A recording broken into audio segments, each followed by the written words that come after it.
दोस्तों, हम लोगों को हमेशा लगता है कि पुण्य कर्म करने वालों को स्वर्ग की प्राप्ति होती है तथा पापी नीच क्रूर लोगों को नरक में जाना पड़ता है।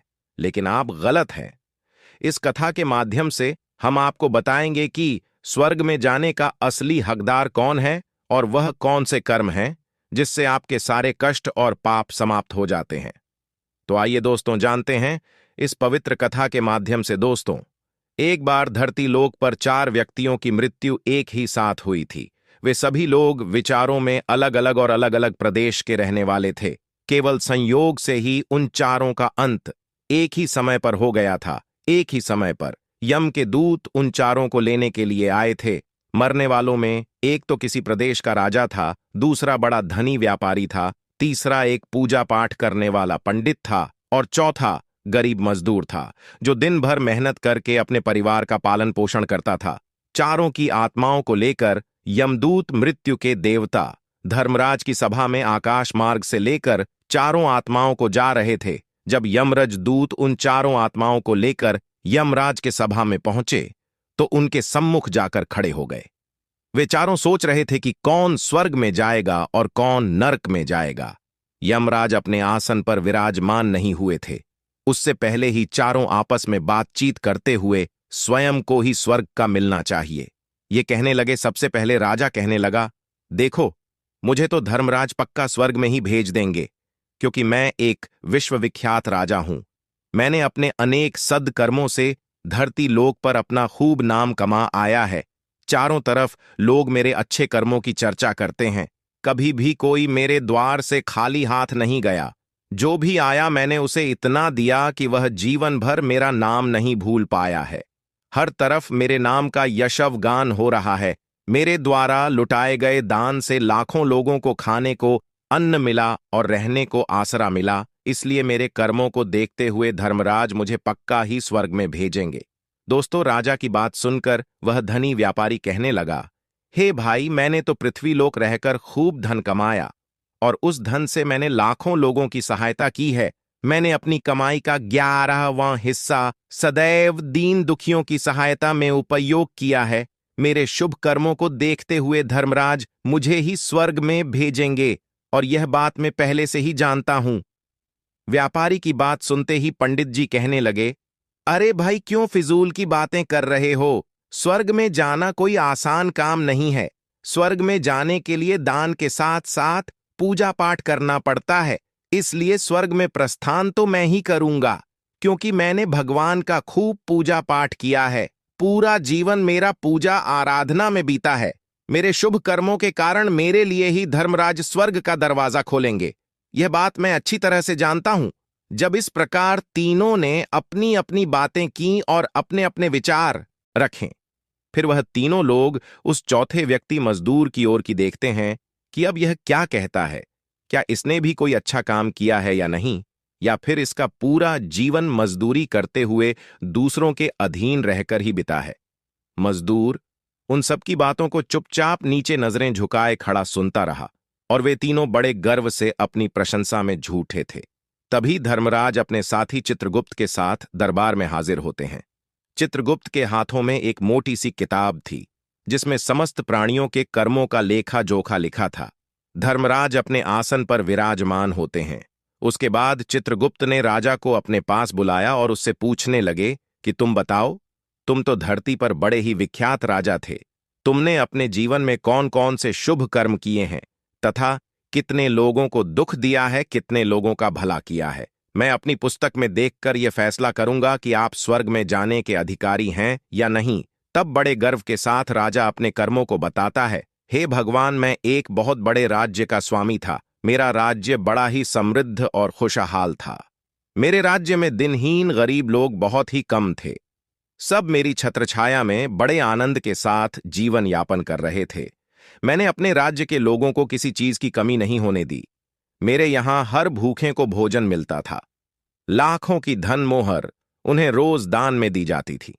प्रजा के लोग मुझसे बहुत खुश रहते थे। दिन रात में यही मेरे जीवन के अच्छे कर्म हैं। राजा की बात सुनकर चित्रगुप्त ने अपनी पुस्तक उठाई और उसमें देखने लगे। पुस्तक में देखकर उन्होंने राजा को बताया कि तुम जो कह रहे हो वह सर्वथा सत्य है। तुमने अपनी प्रजा को बहुत सुख दिया है, परंतु इसके साथ साथ तुमने बहुत बड़ा अपराध भी किया है। तुमने अपनी राज्य की सीमा को बढ़ाने के लिए जितने युद्ध लड़े हैं, उन युद्धों में हजारों लाखों की संख्या में सैनिकों ने अपनी जान गंवाई है। उन सब की मृत्यु का कारण तुम बने हो। उनके परिवारों को, उनके बच्चों को अनाथ करने वाले तुम हो। उनके स्त्रियों को विधवा बनाने वाले भी तुम हो। उनकी मां की गोद भी सुनी करने वाले तुम हो। तुमने अपने ही सैनिकों के हजारों परिवारों को हमेशा दुख दिया है। युद्ध लड़कर राज्य बढ़ाने से अच्छा था कि तुम अपने पड़ोसी देशों से मित्रता करके उनके साथ व्यापार बढ़ते। आपका राज्य तब भी समृद्ध और संपन्न रहता। तुमने अपनी प्रजा को नहीं, सैनिकों को सुखी बनाया है, इसलिए तुम स्वर्ग के अधिकारी नहीं हो। यह बात सुनकर राजा चुपचाप पीछे हो गया। उसके बाद चित्रगुप्त ने व्यापारी से पूछा, आपने धरती पर कौन कौन से अच्छे कर्म किए हैं? तब व्यापारी कहता है, हे भगवान, मैंने धरती पर जितना धन कमाया उसका 11वां भाग अच्छे कामों में लगाया। लाखों लोगों को भोजन कराया, कई आश्रमों को दान दिया है, कई बेघर लोगों को अपने धन से भर दिया है, कई शहरों में मंदिरों का निर्माण कराया है, कई जगह पर धर्मशालाएं बनवाई हैं, प्रत्येक तीर्थ में भंडारे करवाए हैं। यही मेरे जीवन के अच्छे कर्म हैं। व्यापारी की बात सुनने के बाद चित्रगुप्त ने अपनी पुस्तक खोली, जिसमें उसके जीवन के सारे अच्छे बुरे कर्म लिखे हुए थे। चित्रगुप्त ने बताया कि देखो, तुम जो कहते हो वह सत्य है। तुमने धरती पर खूब दान धर्म किया है, पर तुम्हारा पाप यह है कि तुमने धरती पर जो दान धर्म किया है वह तुमने उस पैसे से किया है जिसको कमाने के लिए तुमने बहुत झूठ बोला है। तुमने बहुत ठगी की है, कई चीजों में मिलावट करके बेचा है, नकली चीजों को असली के दामों में बेचा है।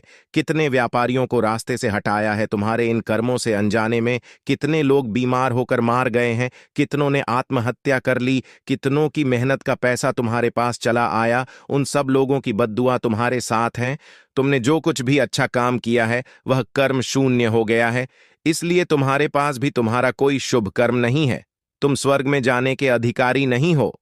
चित्रगुप्त की बात सुनकर व्यापारी भी बड़ा उदास होकर पीछे हो गया। उसके बाद पंडित जी को आगे बुलाया और पूछने लगे, तुमने अपने जीवन में कौन से अच्छे कर्म किए हैं?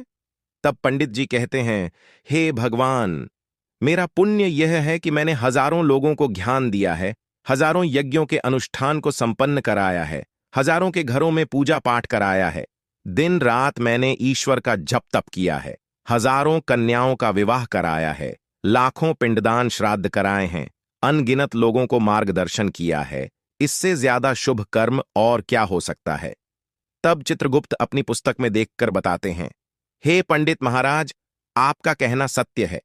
आपने वास्तव में हजारों लोगों को ज्ञान दिया है, लेकिन उस ज्ञान पर स्वयं कभी अमल नहीं किया। आपने सैकड़ों यज्ञ पूजा अनुष्ठान कराए, पर उसको निस्वार्थ भाव से किया गया, कोई कर्म नहीं था।